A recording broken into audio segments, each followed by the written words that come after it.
Before crowns became symbols of romance and tradition, before royal stories were softened into fairy tales, the throne was one of the most dangerous places a human being could sit. Because history shows again and again that ruling by blood and divine claim carried a price paid not only by subjects, but by the rulers themselves. And in this video, we uncover how royal power, meant to represent order and stability, repeatedly unleashed fear, violence, madness, and tragedy, creating a dark legacy that haunted dynasties for generations and shaped the modern world in ways we still feel today. From the very beginning of organized monarchy, power was never simply inherited, it was constantly contested. Because a crown did not rest securely on a single head, but floated above an entire family, tempting brothers, cousins, generals, priests, and foreign rivals alike. Ancient records from Mesopotamia, Egypt, China, and later Europe reveal that kings ruled under the constant threat of assassination, rebellion, or ritual removal, and many historians argue that this permanent insecurity fundamentally shaped how monarchs governed. A ruler who believed his throne was cursed was not imagining danger, he was responding to a political reality where mercy could be fatal, and trust could mean death. The belief that kings ruled by divine right intensified this danger, because when power was framed as God-given, opposition became sacrilege, and failure became heresy. If crops failed or disease spread, it was not simply bad governance, it was proof that the ruler had lost divine favor. And this belief justified revolts, coups, and executions as acts of cosmic correction. Some scholars note that this created a paradox at the heart of monarchy, because the more sacred the throne became, the more violent its removal had to be, turning political change into bloodshed rather than reform. Royal childhoods were shaped by this reality, because princes and princesses were raised knowing that their closest relatives could one day become their greatest enemies. Historical letters and court chronicles describe children separated from parents, educated under surveillance, and taught from an early age that affection was dangerous and vulnerability was weakness. Love within royal families was often conditional, dependent on political usefulness, and this emotional deprivation left deep psychological scars that later influenced how rulers exercised power. Historians studying patterns of cruelty and paranoia among monarchs frequently point to these formative experiences as key factors. Succession crises were the moments when the curse of the throne revealed itself most clearly, because the death of a ruler rarely brought closure, instead opening a vacuum that invited chaos. In the absence of clear institutional rules, claims were settled through force, intrigue,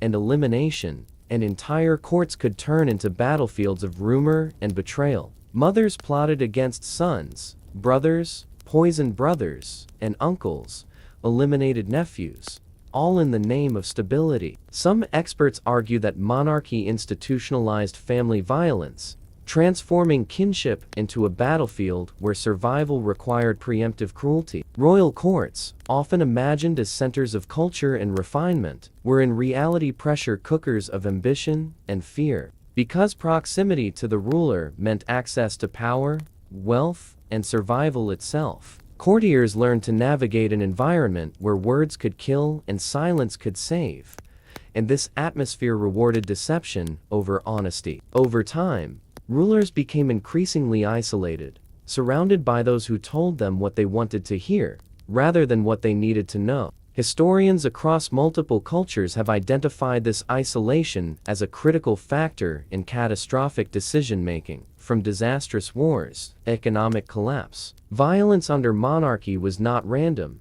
it was performative, because public punishment reinforced hierarchy and reminded subjects of the cost of disobedience. Executions, torture, and exile were woven into the fabric of royal authority, normalized as tools of governance rather than acts of cruelty. Yet this normalization had consequences, because societies governed through fear struggled to generate loyalty, innovation, or resilience. When crises emerged, subjects were less willing to sacrifice for rulers they feared, accelerating collapse. Queens and consorts occupied uniquely dangerous positions because they were judged not only as individuals, but as symbols of fertility, morality, and alliance. Failure to produce heirs, or producing the wrong heirs, could lead to disgrace, imprisonment, or death. Accusations of adultery, witchcraft, or treason often reflected political anxieties rather than evidence, and modern historians increasingly view these charges as tools used to control or eliminate inconvenient women. The throne's curse, in these cases, fell disproportionately on those with the least formal power, but the greatest symbolic burden. Religion deepened the darkness of royal power,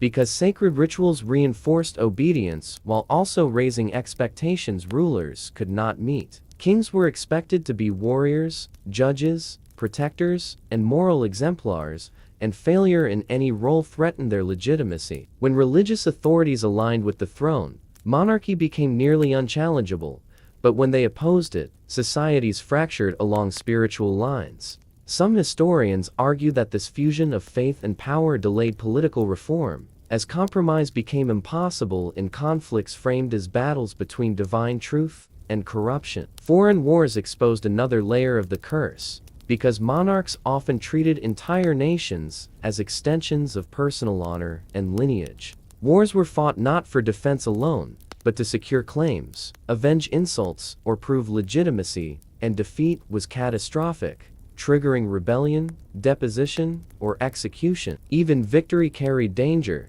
as successful generals became threats and war economies destabilized societies. Royal power demanded constant demonstration, and that demand consumed lives on a massive scale. As centuries passed, the cumulative effects of these patterns became impossible to ignore, because dynasties that ruled through fear and divine claim repeatedly collapsed under the weight of their own contradictions. While individual rulers varied in competence and character, the structure of hereditary, absolute power consistently produced instability, paranoia, and violence. Some historians argue that this is why constitutional limits and representative institutions gradually emerged, not as idealistic experiments, but as desperate attempts to contain the destructive potential of the throne itself.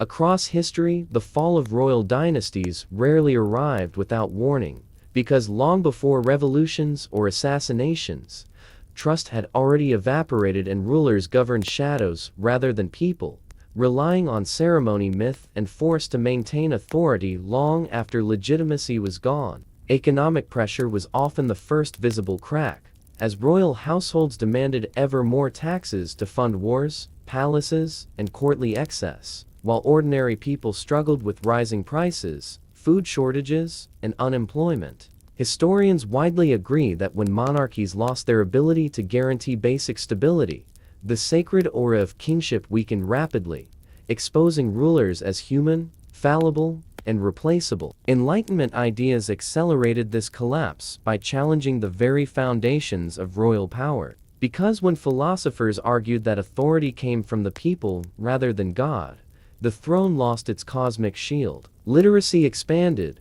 pamphlets circulated, and criticism that once would have meant execution became widespread discussion, eroding fear through familiarity. Some experts note that the most dangerous threat to monarchy was not rebellion itself, but ridicule, because once a king could be laughed at, he could also be overthrown. Royal rituals that once inspired awe began to look absurd against the realities of poverty and injustice. Revolutions marked the most dramatic end of cursed thrones, but they were rarely sudden explosions of chaos alone, instead unfolding after years of failed reform, broken promises, and repression. When monarchs attempted half measures, offering concessions without surrendering control, they often satisfied no one, alienating both elites and commoners. Historical records show that the final moments of many royal regimes were marked by hesitation and denial, as rulers clung to tradition while their power slipped away. The throne, once defended by divine right,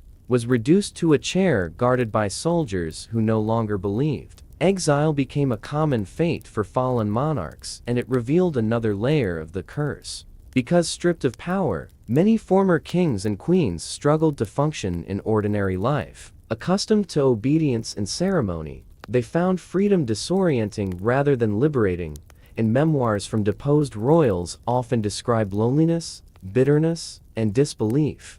Historians argue that this psychological collapse underscores how deeply monarchy shaped identity, leaving rulers unprepared for any existence beyond the crown. Assassination was another recurring end, and it reflected the ultimate failure of fear-based rule, because the same violence monarchs normalized eventually turned against them. Royal guards, generals, and advisors, once loyal, became executioners when survival demanded it. These deaths were often framed as justice, revenge, or liberation, but they also revealed how fragile absolute power truly was, dependent on loyalty that could vanish overnight. The throne promised immortality through lineage, yet delivered mortality in its most brutal form. Even monarchies that survived revolution were forced to transform, surrendering absolute authority to constitutions, parliaments, and laws, effectively admitting that unchecked royal power was unsustainable. These compromises preserved crowns but hollowed them out,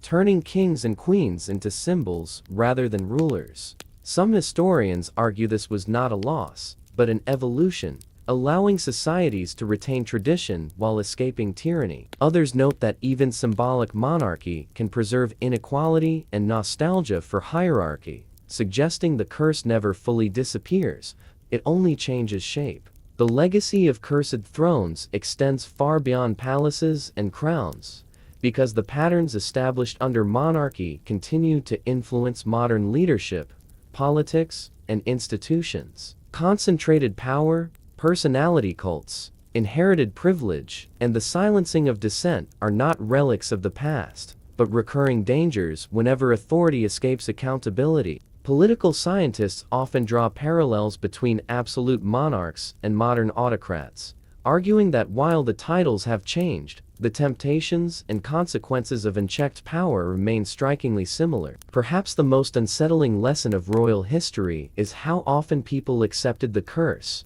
defending monarchs who harmed them, believing stability was worth suffering. Fear of chaos, foreign threat, or divine punishment kept generations loyal to thrones that exploited them, reminding us that power endures not only through force, but through belief. When belief finally breaks, collapse follows swiftly, but the cost paid along the way is immense. In the end, cursed thrones teach us that power without limits corrodes both ruler and ruled, creating systems where survival replaces justice and image replaces truth. Crowns fall, dynasties vanish, and palaces become museums, but the temptation to concentrate power never truly dies. And if history has anything to teach us, it is this: the darkest curse was never the throne itself, but the belief that any human should wield power without restraint.